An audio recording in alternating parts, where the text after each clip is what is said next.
Belajar matematika asik dan kreatif bersama Apik. Kali ini kita akan membahas tentang ketimpangan nasional, ketimpangan ekonomi, ketimpangan sosial.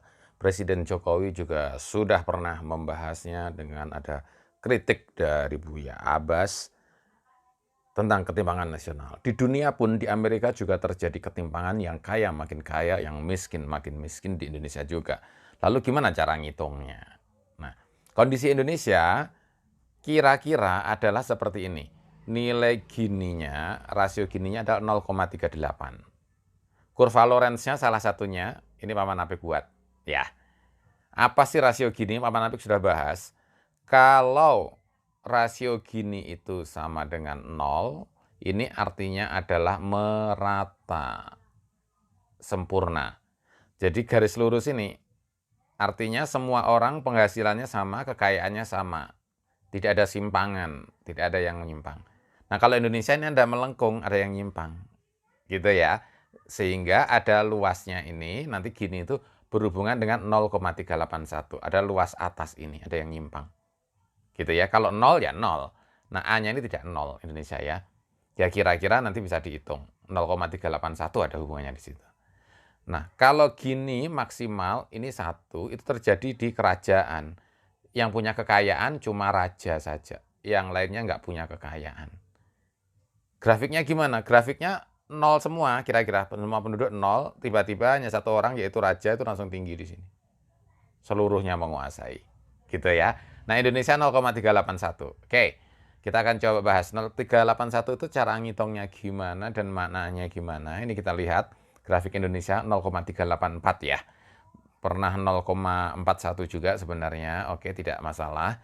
Sehingga kalau dari pengelompokan Paman Apik 0,38 itu memang cukup buruk ya. 0,375 itu batasnya, biar sedang di sini.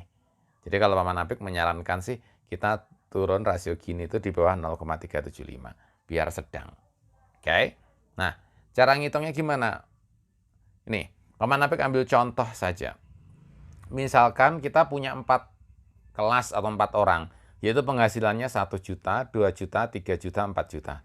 Jadi yang paling miskin ini 1 juta, misalnya. Gitu ya, 1 juta. Kemudian menengah bawah penghasilannya 2 juta. Gitu, ditambahkan aja terus ya. Menengah atas penghasilannya 3 juta. Oke? Dan orang paling kaya penghasilannya misalnya 4 juta. Begitu. Dari sini kemudian dihitung luasnya. Pakai rumus segitiga atau trapesium kan bisa ini dihitung luasnya. Nah, ini dihitung luasnya semua. Gitu ya, pakai luas trapesium atau segitiga bisa. Berapa itu luasnya? Nah, luasnya bisa dihitung. Misalnya, kalau dalam contoh kita ini adalah luasnya ini barangkali 0,375. Ini luas B, luas bawah. Kemudian untuk menghitung gini, itu adalah luas atasnya ini berapa? Nah, luas atasnya ya tinggal 0,375 untuk mengurangi 0,5. Jadi di sini 0,125 misalnya. Kenapa kok 0,5 dikurangi 0,75, Paman? Karena ini kan segitiga, setengah kali alas kali tinggi. Alasnya 1, tingginya 1. 1 kali 1 kan 1, kemudian dibagi 2 kan, setengah kali alas kali tinggi. Gitu.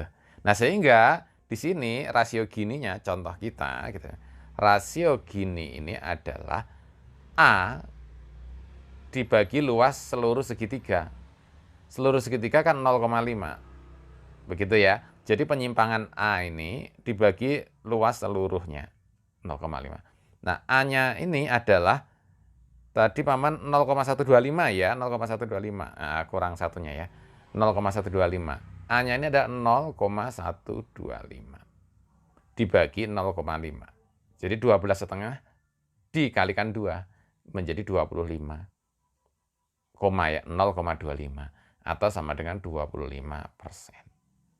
Jadi rasio gini 25% itu kira-kira kurva Lorenz-nya itu ada dibentuk oleh kelompok miskin penghasilannya 1 juta, menengah bawah 2 juta, menengah atas 3 juta, dan orang kaya penghasilannya 4 juta. Ini termasuk sudah bagus rasio gini 25% itu. Ya, termasuk bagus, tidak terlalu menyimpang, tidak terlalu timpang gitu ya. Oh, ini juga 0,25 Paman Apik ada ganda. Nah, kemudian kalau ini 0,313 ini batas. Gimana nih caranya? Nanti Paman Apik akan bahas di video yang satunya ya. Oke, belajar matematika asik dan kreatif bersama Apik. Ada usulan untuk mengatasi ketimpangan? Silahkan tulis di komen bawah ini. Terima kasih.